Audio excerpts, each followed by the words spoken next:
Assalamualaikum warahmatullahi wabarakatuh. Om Swastiastu, Namo Buddhaya, Salam, Salam Rahayu, Salam Kebajikan. Jumpa lagi bersama saya Dr. Umar Ali dalam media channel Klinik Rohani Wasilah Naqs, media untuk berbagi terkait tentang ilmu dan praktek kerohanian. Nah, pada kesempatan ini saya ingin membahas terkait tentang ilmu qadim.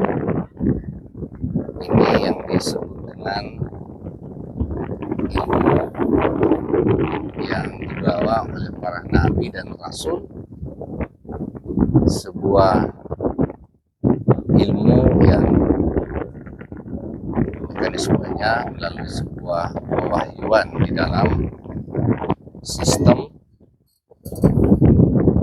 kenabian, dalam sistem agama, dan itu hanya diberikan kepada manusia-manusia utusan, manusia pilihan Allah Subhanahu wa Ta'ala. Ilmu qadim sebagaimana disampaikan dalam Al-Quran, dalam surah Al-Kahfi, di penghujung ayat Al-Kahfi, di ayat surah nomor 109 ya, dikatakan bahwa wahai Muhammad, katakanlah sesungguhnya datangkanlah kepadaku ilmu terkait tentang ilmu Allah, yang dimana bila mana ditulis ilmu Allah, kalamullah, itulah yang disebut dengan ilmu qadim.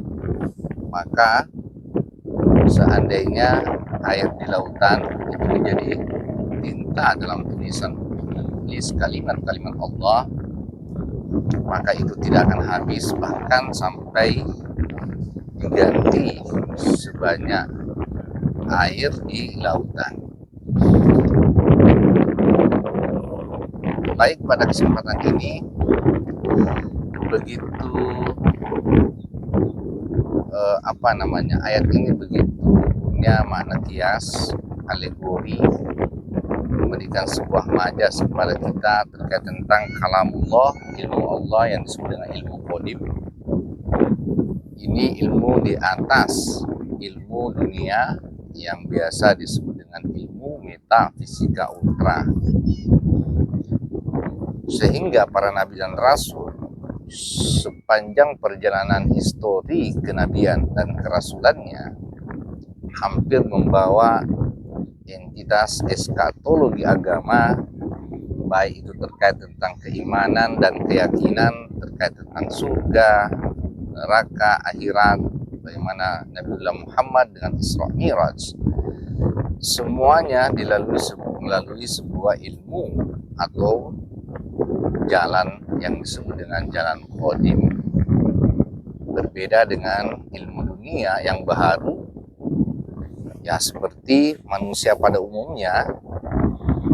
Maka untuk itu perbedaan dimensi ilmu qadim dengan dimensi ilmu baru, di mana ilmu baru kita terbatasi oleh ruang dan waktu, dan kemudian itu hanya bisa ditulis atau bisa diterjemahkan melalui akal dan panca indera.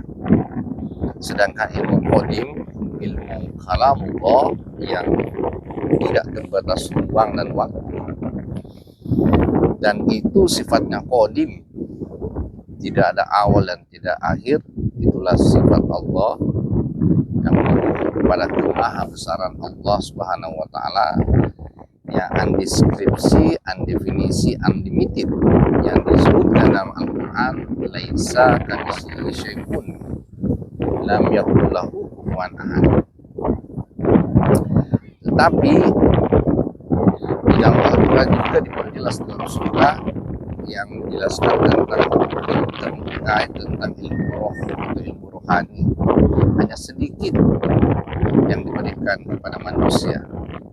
Tetapi ketika ada manusia pilihan, ada Rasulullah yang menggandeng jalan qadim, maka apapun manusianya yang sifatnya terbatas ruang dan waktu, sifatnya relatif, ketika menggandeng faktor ketuhanan, menggandeng faktor tak terhingga atau faktor qadim, maka hasilnya adalah metafisika qadim.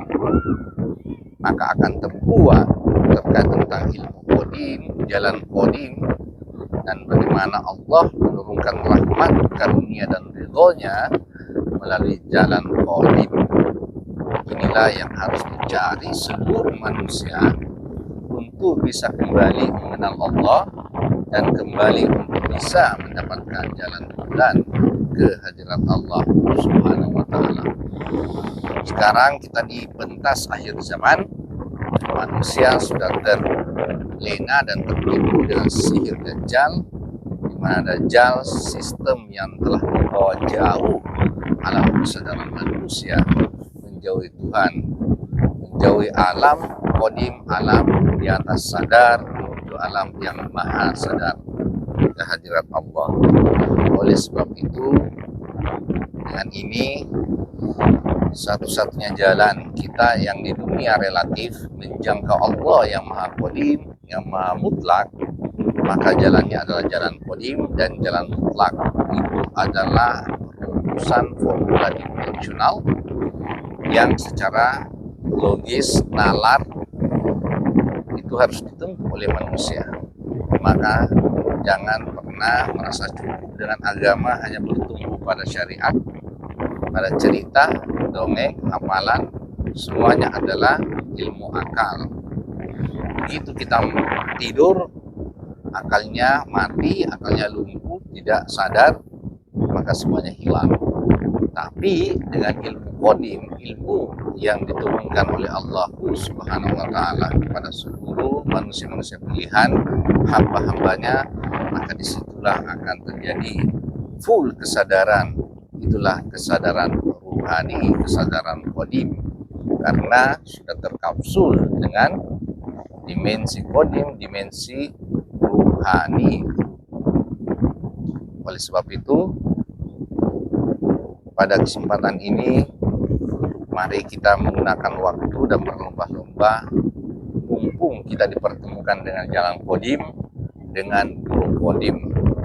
Banyak orang yang sudah mendapatkan petunjuk jalan, dan satu sisi karena ini adalah jalannya para nabi dan rasul, bukan jalan santai, jalan yang penuh dengan kenikmatan, santai-santai, aman-aman.